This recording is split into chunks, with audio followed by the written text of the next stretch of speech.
Welcome to my office. Well, today I'm starting a fast, and I'm not sure how long it'll go for, but I am starting it today. I'm not really new to fasting. I've been doing it for years. It's going to be a water fast. But speaking of fasting, I'm actually here today to talk about silence. Once upon a time, I lived in a place where even when I was working, I could partake of silence if I so chose. And so I'd like to share a little of that with you. Because if you haven't actually done it, it's pretty awesome. So to make a long story short, my best, as far as I'm concerned, silence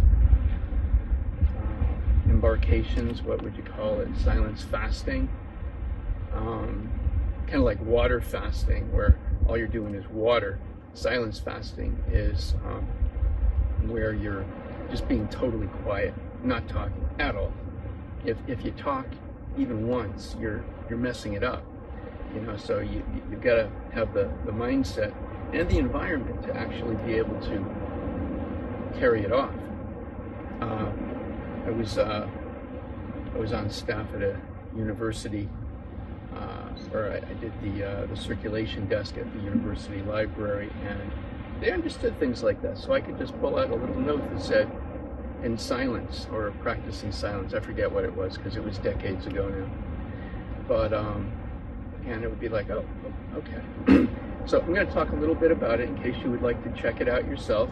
Maybe you've got some vacation time coming, but you got to be strict with it, or it's just not going to be the same. You're not going to have the same effect. So here's some notes I made. Set up your environment as well as you can.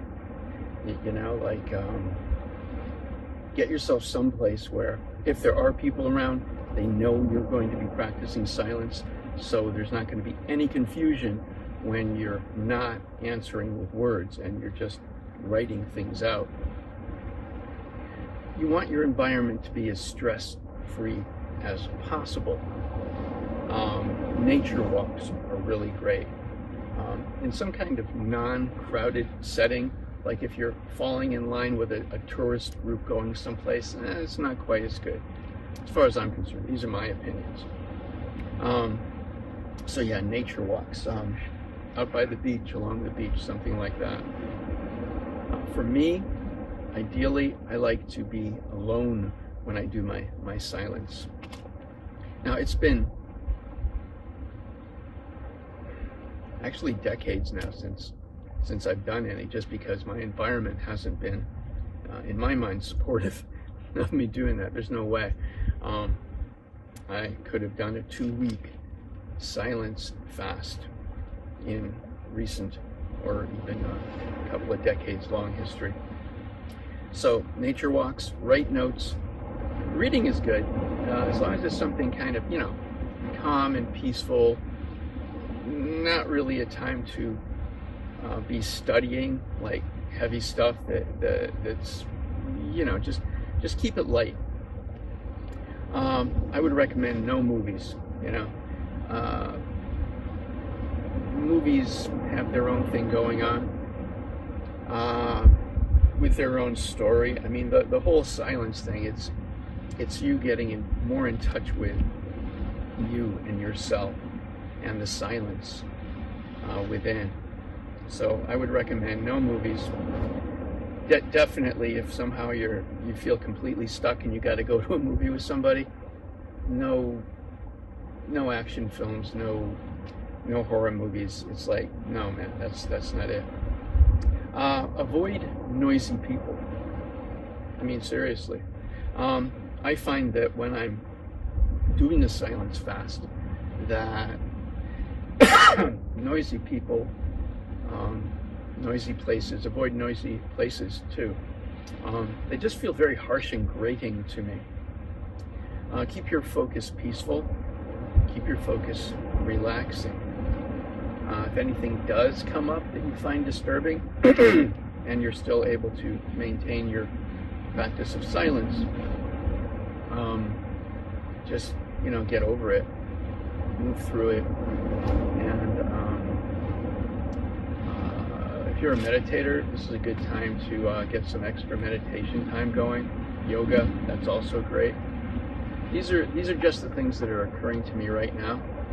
But yeah, the first time I did it for like 2 weeks, decades ago, long time ago. And I was actually on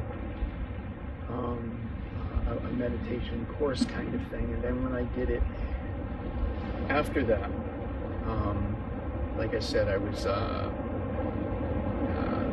circulation desk at the university library that was all about meditation. So it was easy enough to practice it there as well. After that, after I left that environment, I did a few times practice silence when I had vacation time, like 2 weeks, boom, like that. And I had a girlfriend at the time, and I needed to explain to her why I wasn't going to be talking for 2 weeks. That was okay. It worked out okay. A lot better than the time I told her I was going to be celibate for like a month. That didn't work out well at all. But anyway, that's another story. Okay, I hope you found this to be interesting. I'm posting this on YouTube, so if you would be so kind as to like and subscribe, I would definitely appreciate that. And you'll be aware of my next uploads, should you, as they say, hit that subscription bell or whatever the heck it is. Okay, peace and love. Be good to yourself. You deserve it. Bye for now.